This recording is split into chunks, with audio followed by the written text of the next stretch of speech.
Bien, entonces hoy día vamos a estar o continuamos mirando la carta desde el capítulo 2 en el versículo 9 y vamos a avanzar, esperamos, hasta el 17, ya que ahí forma un cierto ciclo que nos llama, ¿cierto?, la atención en términos de cómo debiéramos tener presente nuestro comportamiento cotidiano.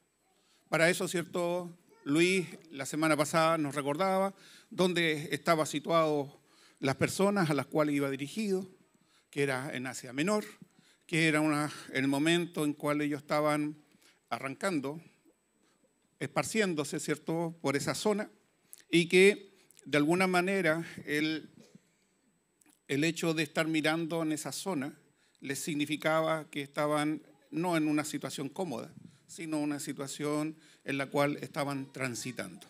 Así que en ese sentido, ¿cierto?, vamos a partir. Les pido que ustedes lo tengan el texto porque, como les decía, es un poquito largo, así que yo voy a tratar de ir mostrándoselos poco a poco. Entonces parte ahí en el versículo 9 que dice: mas vosotros sois linaje escogido, real sacerdocio, nación santa, pueblo adquirido por Dios, para que anunciéis las virtudes de aquel que os llamó de las tinieblas a su luz admirable. Aquí ya el apóstol Pedro ya no empieza, ¿cierto?, a llamar la atención de cuál es nuestra posición, dónde estamos situados, quiénes somos. Dice: mas vosotros sois linaje escogido. El Señor nos ha escogido desde la eternidad. Desde la eternidad el Señor nos ha apartado para ser este pueblo escogido. Y en ese sentido, ¿cierto?, el apóstol enfatiza que nuestra posición que tenemos desde los inicios es una bendición espiritual que nos cataloga, ¿cierto?, o que nos deja, nos provee, nos asegura el hecho de que somos realmente escogidos. Realmente debiera darnos esto una tranquilidad cada vez que en momentos de dificultad nos estamos mirando. Pero también este pasaje lo podemos mirar ahí en Éxodo, capítulo 19, donde dice así: ahora bien, si en verdad ustedes me escuchan y me obedecen, yo los trataré a ustedes como mi propiedad preferida. O sea, si de veras cumplen mi pacto, aunque todos los pueblos del mundo me pertenecen, de entre todos ellos a ustedes los trataré como mi pueblo. Ustedes serán un reino de sacerdotes, una nación santa, es lo que dirán a los israelitas. Nosotros tenemos esa confianza que ya ahí desde Éxodo el Señor está anunciando que va a tener un pueblo especial, un pueblo que ha escogido. Dice que le pertenecían todos los pueblos le pertenecían a Él, pero Él ha escogido uno especial. Y a ese, ¿cierto?, es el que anuncia que es una nación santa. Tenemos que tener, ¿cierto?, en ese sentido, una tranquilidad en nuestra vida, que el Señor nos ha escogido y nos ha escogido, ¿cierto?, en esta nación santa. También, ¿cierto?, sigue el versículo ahí en el 2 de Pedro 9, diciendo que somos un pueblo adquirido por Dios.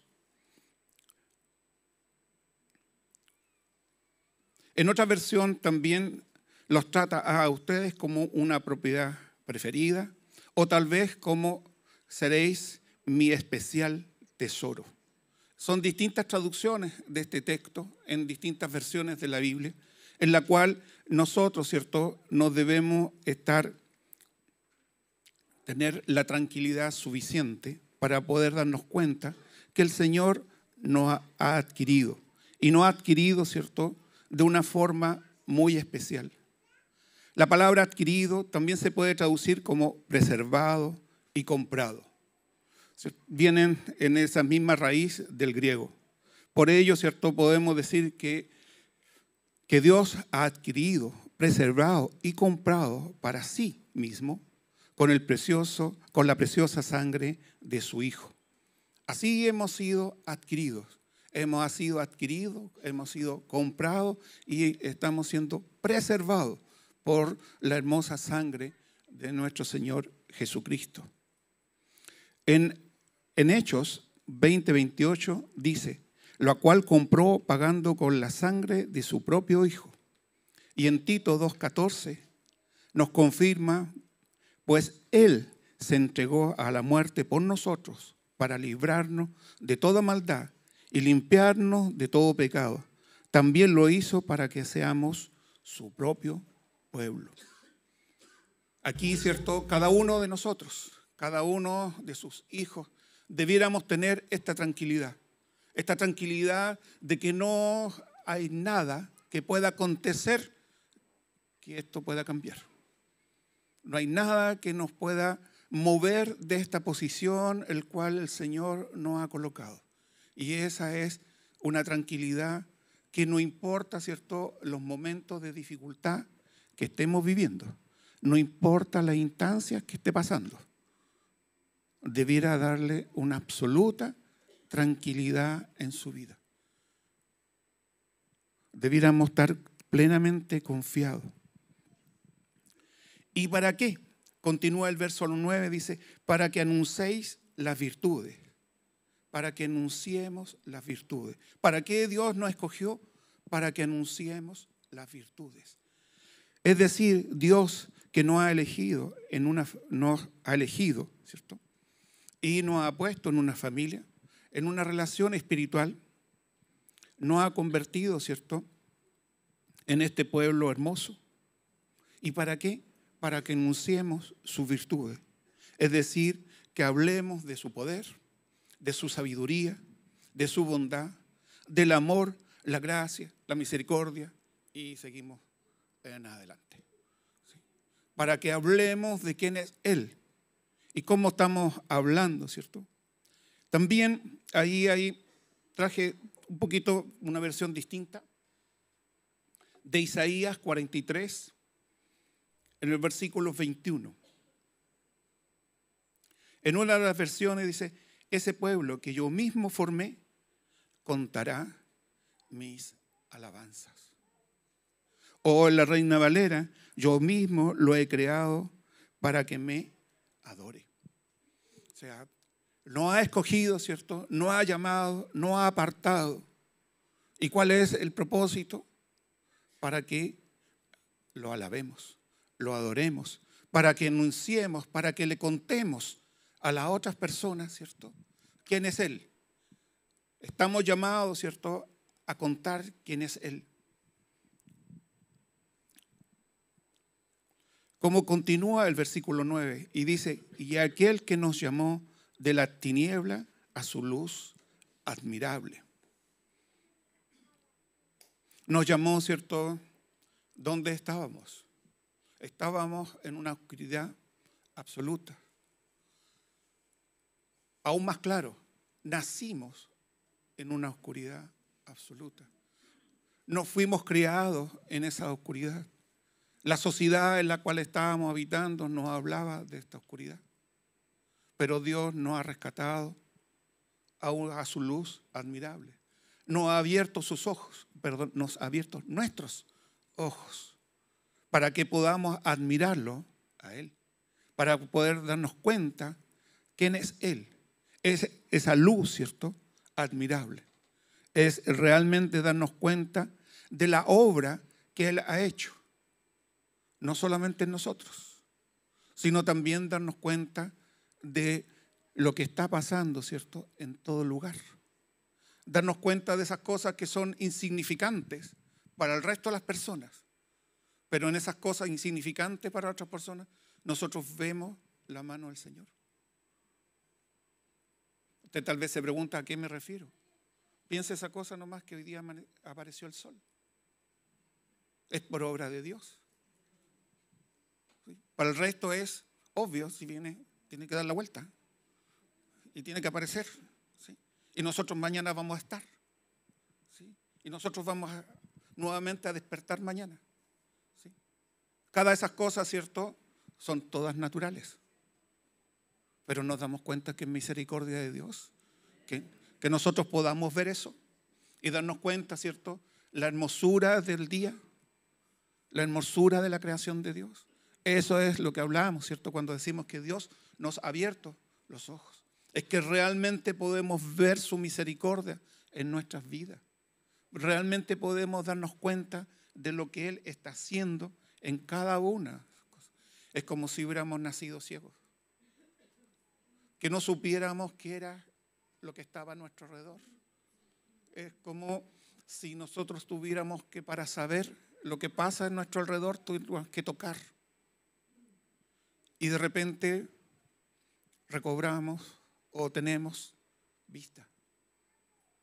La maravilla de poder ver lo que no veíamos antes es darnos cuenta de cómo es esa creación de Dios. Realmente, ¿cierto?, es poder comprender lo que Dios está haciendo en cada uno de sus hijos y también en este mundo. Continuamos con el versículo 10, que dice así: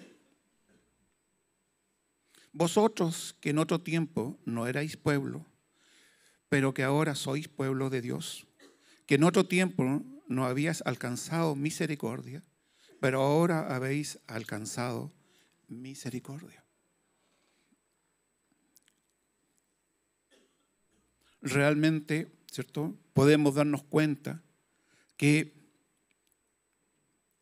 tal vez usted nació en una familia cristiana, tal vez por mucho tiempo le enseñaron el Evangelio, pero es totalmente distinto, ¿cierto?, ver el Evangelio o conocer el Evangelio de oídas a vivir el Evangelio. Realmente es darse cuenta de quién es. Y eso es, ¿cierto?, lo que muchas veces hablamos en términos de darnos cuenta de quién es Dios en nuestras vidas.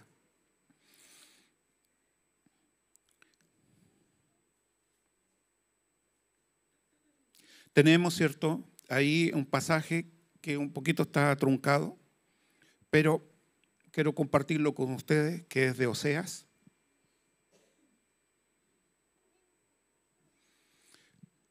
Y parte ahí en capítulo 1, versículo 9, dice: entonces Dios le dijo a Oseas: a este niño lo llamaré Lo-Amim, que quiere decir no mi pueblo, porque los israelitas ya no son mi pueblo, y yo he dejado de ser su Dios. Versículo 10. Pero un día los del reino de Israel volverán a ser como las arenas del mar, que no se pueden contar. Cuando llegue ese día, ya no volveré a decirles: ustedes no son mi pueblo. Al contrario, les diré: ustedes son mi pueblo. Capítulo 2, versículo 23. Te daré la tierra y será solamente para mí. Y te diré: no eras mi pueblo, pero ahora ya lo eres. Tú por tu parte me dirás: y tú eres mi Dios. Y tú eres mi Dios. El Señor siempre, desde el principio en la Escritura, va mostrando que Él está apartando un pueblo especial. Va escogiendo un pueblo especial. Y ese pueblo, ¿cierto?, es justamente el que hoy día estamos nosotros insertos en este pueblo o en este Israel espiritual. En este Israel, ¿cierto?, que estamos dados por todos los hijos que han reconocido en Jesucristo su Salvador. Así, ¿cierto? Pero ahora son el pueblo de Dios, dice el versículo 10 de Pedro, habiendo sido regenerados, llamados y santificados. Son reconocidos por Dios como su pueblo. Tienen el testimonio del Espíritu de que son el pueblo de Dios. Podemos entonces relacionarlos tranquilamente y somos reconocidos por Dios realmente como sus hijos. Realmente podemos estar en esa tranquilidad, darnos cuenta, ¿cierto?, que hemos alcanzado esa misericordia de Dios, que hemos ahora, ¿cierto?, podemos vivir esa misericordia de Dios. Antes, ¿cierto?, de la conversión había una misericordia. Dios tenía misericordia de nosotros. ¿Pero por qué? Porque lo había escogido desde antes. Así que nosotros estábamos. Lo que no estamos viviendo es esa misericordia hoy. Esa misericordia, ¿cierto?, empezó en cada uno de nosotros cuando hemos visto y reconocido a nuestro Salvador. Darnos cuenta, ¿cierto?, que ese plan precioso de Dios lo hizo para cada uno de sus hijos. Tal vez hoy día usted está aquí y no entiende muy bien lo que yo estoy diciendo. Tal vez no ha podido, ¿cierto?, darse cuenta de que Dios lo ha escogido. No ha podido reconocer, ¿cierto?, que Dios lo ha mirado de una forma especial y que también en usted tiene esa misericordia.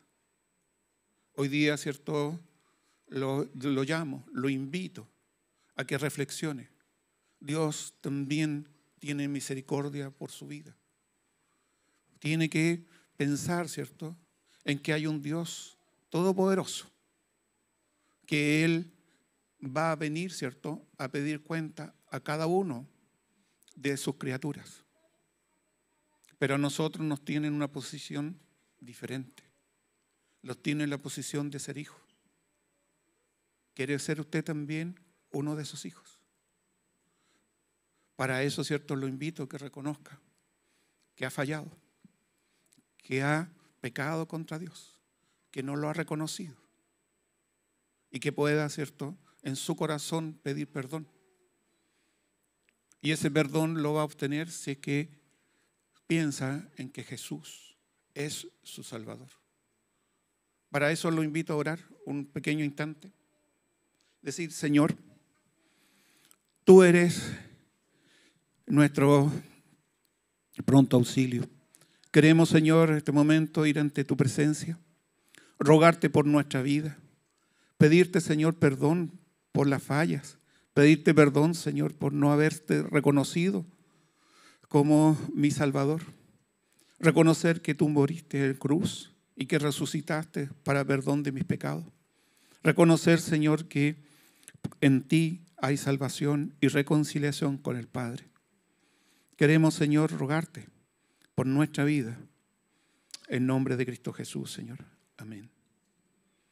Si todavía tiene dudas, lo invito cuando terminemos el servicio a que podamos conversar.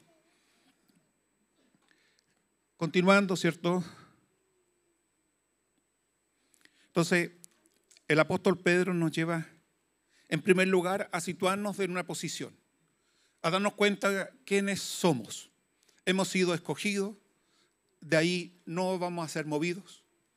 Y te contamos con la misericordia de Dios para vivir cada una de las circunstancias en las cuales estemos pasando. En cada una de las circunstancias, por muy difíciles que ellas se vean, estamos en esa posición, resguardados por alguien que nos escogió desde el principio y nos llamó a ser su pueblo escogido. Desde esa posición estamos. O sea, estamos en una posición que debiera darnos absoluta tranquilidad. ¿Sí? Pero también nos empieza a decir la palabra aquí a través de Pedro, nos dice, ¿pero para qué? En primer lugar, para que anunciemos las virtudes de aquel que nos llamó. Y ahora entonces continúa, ¿cierto?, diciendo: amados, yo os ruego. Amados, os yo ruego. Hijo de Dios, yo te ruego. El apóstol, ¿cierto?, está rogando, está pidiendo, está clamando, ¿cierto?, a cada uno de nosotros. Nos está diciendo: ruego. Lo está tratando con amor, con cariño, ¿cierto? Y nos está haciendo notar qué es y cómo debemos considerar lo que viene a continuación.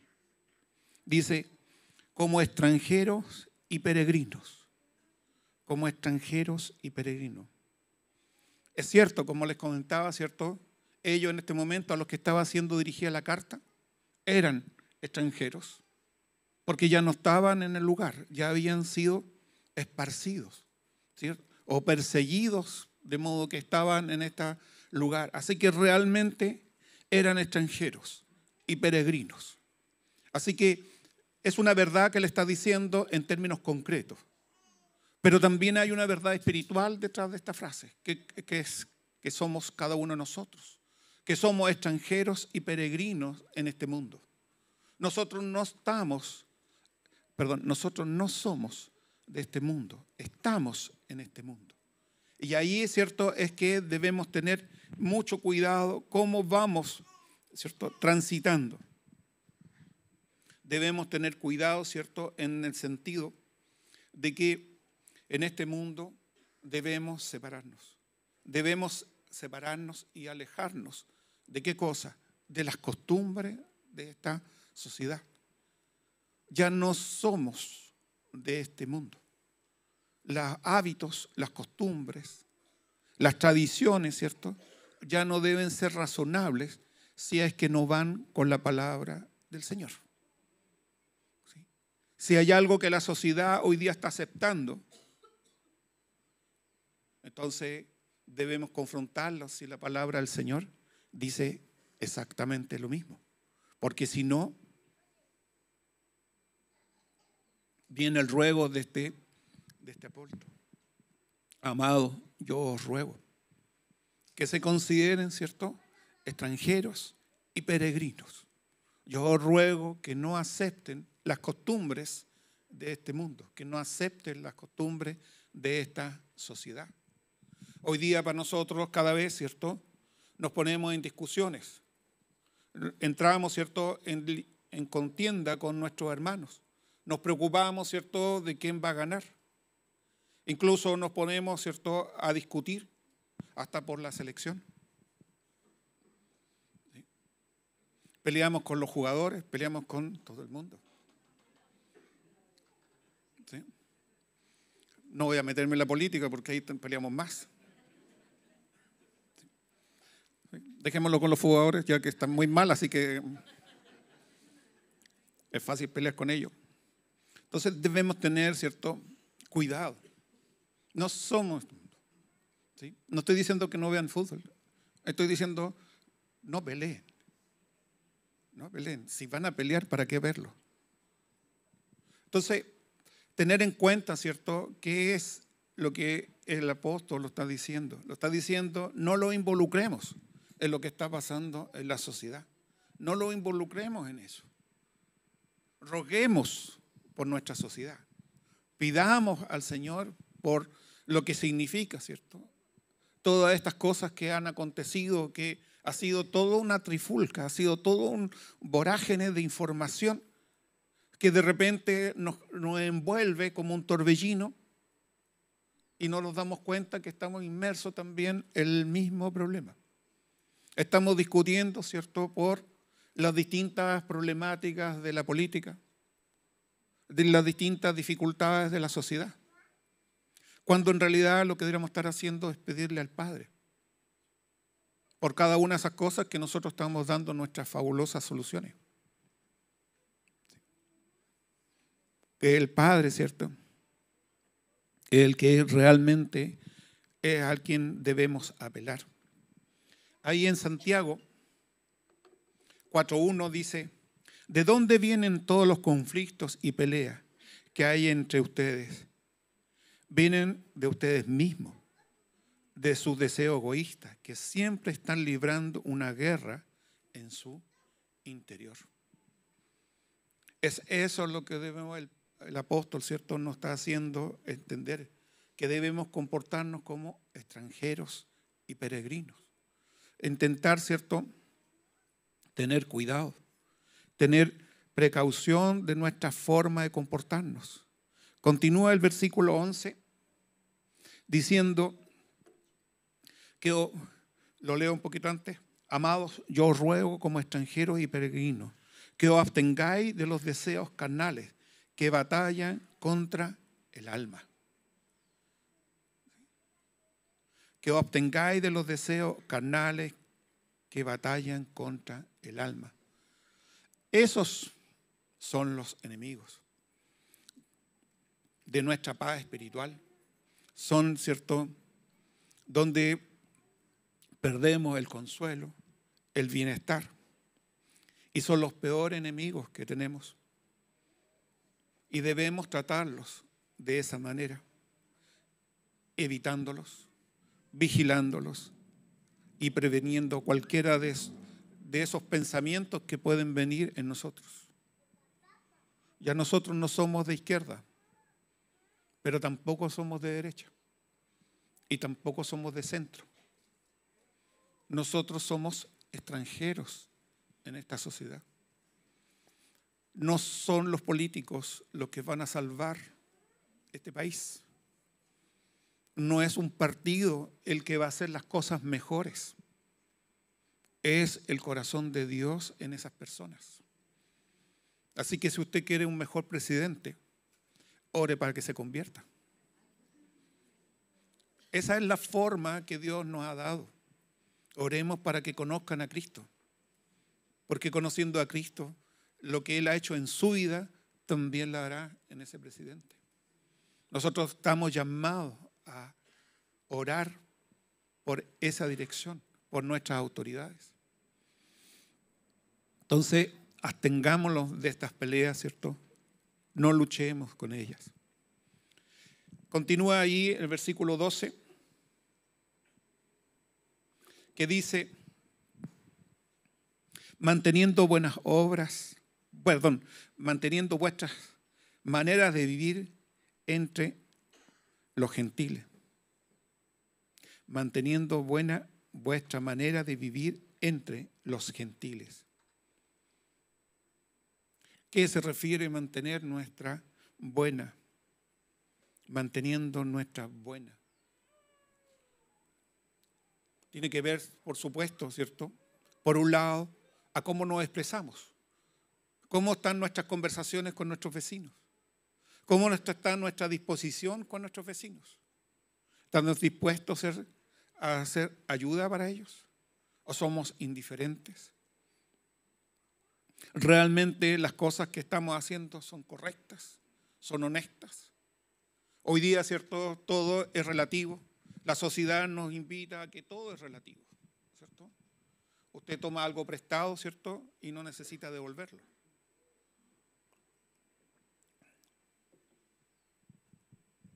Es su derecho a quedarse con él, no lo está ocupando. ¿Sí? Siempre hay un argumento que parece ser razonable para no hacer lo correcto. Pero Dios nos invita a hacer lo correcto en nuestra manera de vivir. Es que los demás lo hacen. Los demás se toman las bebidas y no pagan. Correcto, así lo hacen. Pero usted no está llamado a hacerlo. Su manera de vivir tiene que ser diferente. Su manera de comportarse realmente tiene que ser distinta. Continúa diciendo, para que los que murmuran de vosotros como de malhechores. Las personas pueden estar murmurando de que usted no hace las cosas bien, que realmente usted es pura careta nomás. Pero Dios sabe si es así o no es así. Usted compórtese como Dios le está demandando. Si las personas están diciendo que usted tal vez es un mojigato, ¿sí? Una persona de doble cara, ahí es donde tenemos que tener la tranquilidad. Si nos estamos comportando como Dios nos está demandando. Y ahí, ¿cierto? También debemos tener tranquilidad de los que murmuran. De los que murmuran, ¿cierto? O tal vez que hablan mal de nosotros, acusándolos de cosas que no son ciertas.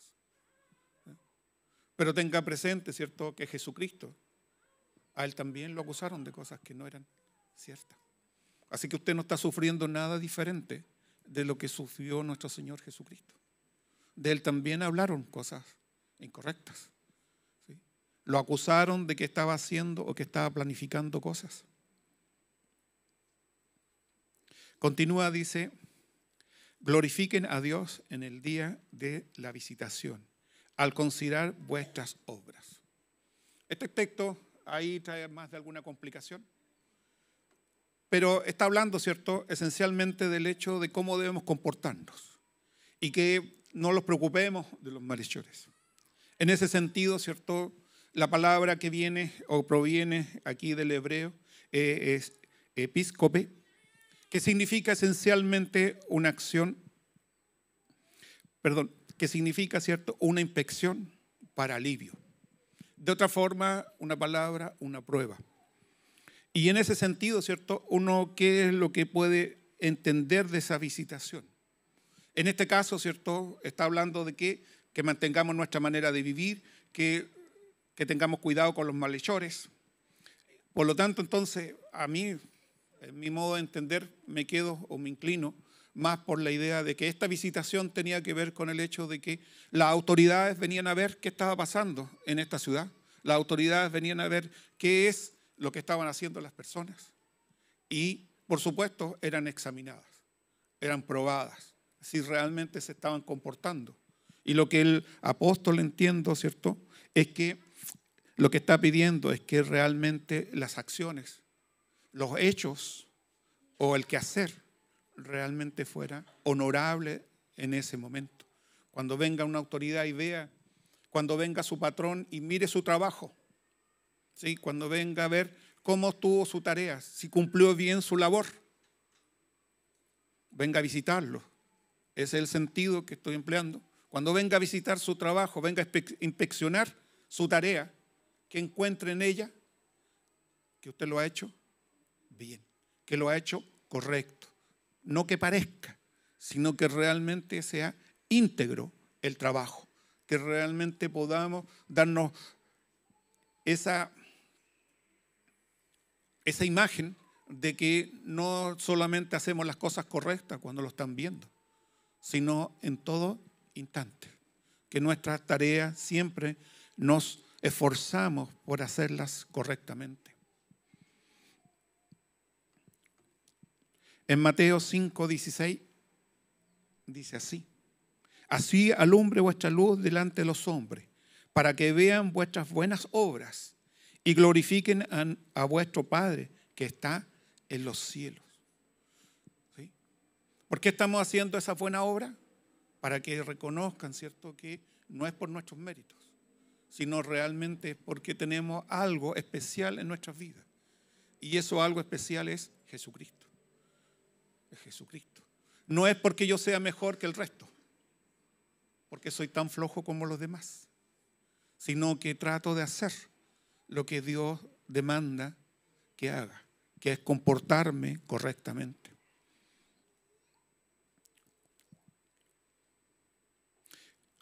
En el versículo 13 dice: por causa del Señor, someteos a toda institución humana, ya sea al rey como a los superiores. Tenemos, ¿cierto?, que darnos cuenta, por causa del Señor, por amor a Dios, por amor a nuestro Señor Jesucristo, a causa de sus mandatos, ¿cierto?, Él nos enseña que debemos someternos a toda institución humana, que realmente debemos estar sometidos a toda creación que ha sido hecha por el hombre. Y ahí siempre aparecen, ¿cierto?, tenemos presente de nuevo que aquí, ¿a quién estaba dirigido? A las personas que estaban siendo esparcidas, a las personas que habían sido erradicadas.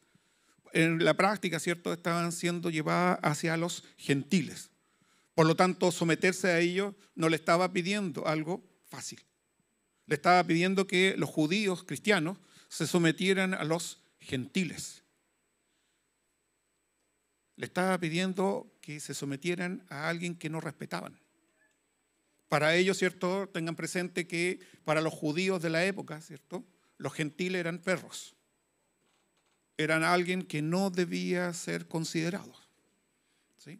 Entonces, el poder mirar, ¿cierto?, ahora lo que él le está diciendo es este llamado, es decirle, noten el llamado que está haciéndole, que sométanse a toda institución humana. Entonces, lo está llamando, ¿cierto?, a que nosotros hoy día también tengamos presente eso. Tenemos que someternos a toda institución humana. Tenemos que reconocer que el Señor nos ha puesto aquí en un país que se llama Chile.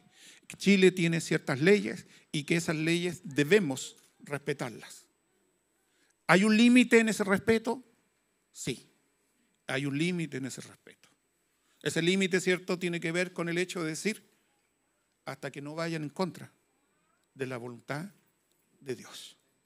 Hasta que no vayan en contra de la voluntad de Dios.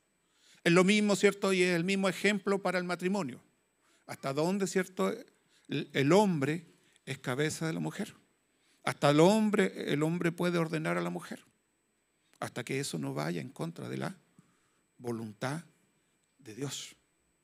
O cuando le esté pidiendo algo que vaya en contra de la voluntad de Dios. Señor, las instituciones humanas por Él fueron creadas. Él ha permitido que cada una de ellas exista. Y si es así, nosotros tenemos que respetar esa institucionalidad. Incluso, ¿cierto?, termina ahí ese versículo, dice, ya sea el rey. O sea, tengan presente, ¿cierto?, que a la persona que le estaba diciendo era Nerón. ¿Sí? A él estaban diciendo que lo respetaran. Entonces, cuando estábamos hablando, ¿cierto?, de que al César había que respetarlo, no era un llamado menor para ellos. Era un llamado, ¿cierto?, de decir, las leyes puede que no nos gusten, pero tenemos que respetarlas. Las leyes pueden que no sean de nuestro agrado, pero si no están en contra de la voluntad de Dios, tenemos que ejecutarlas. Tenemos que vivirlas.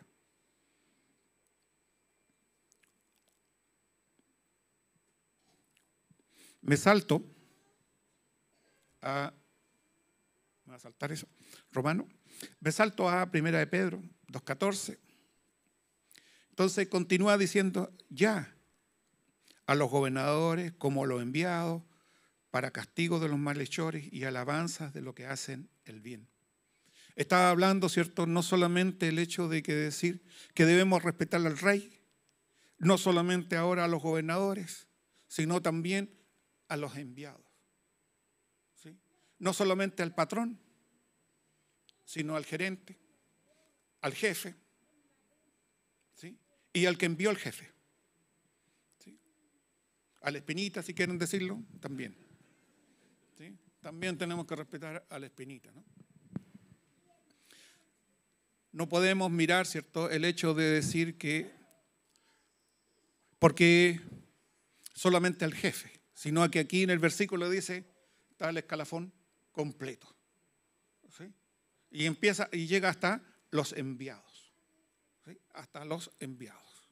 Hasta el mensajero, ¿no? Tenemos que respetarlo. Tenemos que respetar, ¿cierto? Y dice, concluye ese versículo, y para la alabanza de los que obran bien. Tenemos, ¿cierto?, el hecho de darnos cuenta que estamos sujetos a esa ordenanza, que debemos, ¿cierto?, no por la recompensa hacer nuestro trabajo correctamente, sino realmente ser pacíficos, pacificadores, personas que realmente estamos obrando correctamente en cada una de las instancias. Debemos, ¿cierto?, proteger incluso a las personas que están en nuestro contorno. Realmente el bien debe ser llevado a cada uno de ellos. Aquí siempre aparece una discusión y es súper compleja y aparece dificultades, ¿cierto? Que todos sabemos que hay un cieguito en la esquina, ¿cierto? Que no es cieguito. Y que viene a pedir, y la pregunta que uno le nace, ¿cierto? No estoy hablando de ninguna esquina, por favor. No salgan a buscar a una esquina, que no estoy pensando en una esquina concreta. No estoy pensando en eso, estoy pensando en ese quito de la esquina, sí, cierto que uno ha visto un montón de noticias, que son personas que, algunas que tienen la capacidad de doblarse de tal manera que parecen ser menos válidos, etcétera, etcétera, etcétera, ¿cierto? Estoy hablando de ese tipo de personas. Entonces, uno tiene ahí la imagen, ¿cierto? ¿Hasta dónde? ¿Hasta dónde? ¿Hasta dónde, por ejemplo, debo hacer el bien con esas personas? Y eso es un punto súper complejo en nuestro corazón. ¿Qué es lo que hago yo? Tal vez le ayude. no estoy diciendo que esta es doctrina, ni que es lo que hay que hacer, sino es qué hago yo. Cuando sé que esa persona es una estafadora, realmente no participo con ella. Sí, no participo con ella. Ahora, las otras que no sé, Señor, ayúdame a discernir nomás. Señor, ayúdame a discernir. ¿Sí? Y también, ¿cierto? Aparece la otra, obrar bien, ¿cierto? También el hecho de entender, ¿cierto? Hasta dónde uno le puede prestar a un hermano. Hasta dónde uno le puede prestar a un hermano. Es, de nuevo, es un tiempo, ¿cierto? Que es súper conflictivo la línea donde está esa. Hay textos que dice que no lo debe hacer. ¿Ya? Y la Biblia está claro ahí que dice que no hay que hacerlo. Pero también es cierto que hay dificultades que son muy fuertes, los hermanos. Entonces, ¿cuál es la solución para mí? Es prestar sin pensar que eso va a retornar. ¿Sí? Prestar sin pensar que eso va a retornar. ¿Por qué? Porque si no va a quedar una herida en su corazón. Y después a su hermano lo va a mirar súper feo, sabiendo que el Señor no lo llamó a hacer eso. Entonces, hay que prestar, sí, con un corazón dócil. ¿Sí? Hacer el bien es difícil. ¿De acuerdo? Es difícil. Es complejo. Pero tampoco, ¿cierto?, están llamados a endeudarse para prestar. ¿Sí? Como algunas personas piensan que saca un crédito, ¿cierto?, a favor de un hermano. También es complejo. ¿Sí? Ok, entonces hacer el bien, hay que meditarlo bien, no tomar decisiones apresuradas, sino consultar al Señor. Señor, ¿realmente debo meterme en esto? ¿Realmente tú me estás llamando? Y no por parecer buen cristiano, ¿cierto? Hacer una decisión que después en su corazón tenga una lucha todos los días de poder perdonar a ese hermano que no le devolvió ese dinero. Y que usted todavía está pagando la cuota, ¿no? Queremos, ¿cierto?, entender, entonces, debemos alabar al Señor en cada una de esas decisiones. Tener cuidado, ¿cierto?, en el hecho de darnos cuenta de que somos llamados. Dice el versículo 15, dice así: porque es la voluntad de Dios que haciendo el bien hagáis callar la ignorancia de los hombres insensatos. ¿Sí? Sigamos, ¿cierto?, haciendo el bien, procurando el bien. Cada vez, ¿cierto?, que estamos procurando hacer el bien, realmente estamos alabando a nuestro Señor. Realmente estamos cuidando nuestra imagen, ¿cierto?, de cristiano. Imagen en el sentido de que reflejamos a Cristo. En ese sentido, ¿cierto?, busquemos siempre poder agradar. Y vamos concluyendo con el versículo 16, que dice así: como libres, pero no como los que tienen libertad como pretexto para hacer lo malo, sino como siervos de Dios. Honrar a todos, amad a los hermanos, temed a Dios, honrar al Rey. Como libres, somos libres en Cristo. Él nos ha dado la libertad. Y esa libertad nos la ha dado para que la ocupemos en cualquiera de acciones, sino entendiendo que esa libertad que el Señor nos ha dado es para poder darnos cuenta, ¿cierto?, que no ha sido libre del pecado, no ha libertado del pecado. Ya no somos, ¿cierto?, posesión del pecado, sino ya somos libres de él. ¿Hemos tentado? ¿Hemos recibido tentación? Sí, pero ya tenemos la capacidad de poder decir no. Ya tenemos la capacidad de poder darnos cuenta que lo que está apareciendo en nuestro cerebro es una ofensa a Dios. Que lo que está pasando, ¿cierto?, en nuestra mente, o que lo que estamos planificando es algo que no alaba, no bendice, no exalta el nombre del Señor. Así que tenemos, ¿cierto?, este llamado, que no somos, ¿cierto?, parte de este mundo. No somos quienes debemos cambiar este mundo si no somos las personas que Dios nos ha llamado, para que realmente podamos tener claridad de que en nuestro lugar, en nuestra situación que Dios nos ha puesto, en esa situación hagamos el bien y glorifiquemos al Señor. Que el Señor les bendiga. Vamos a orar. Amado Padre, Señor, te damos gracias por este tiempo. Gracias, Señor, porque nos has permitido nuevamente recordar que somos hijos tuyos, que tú nos has adquirido desde la eternidad a través de esa planificación de la muerte de Cristo. Te damos gracias, Señor, porque a través de esa planificación, Señor, tú nos has escogido, nos has cuidado, nos has entregado tu misericordia.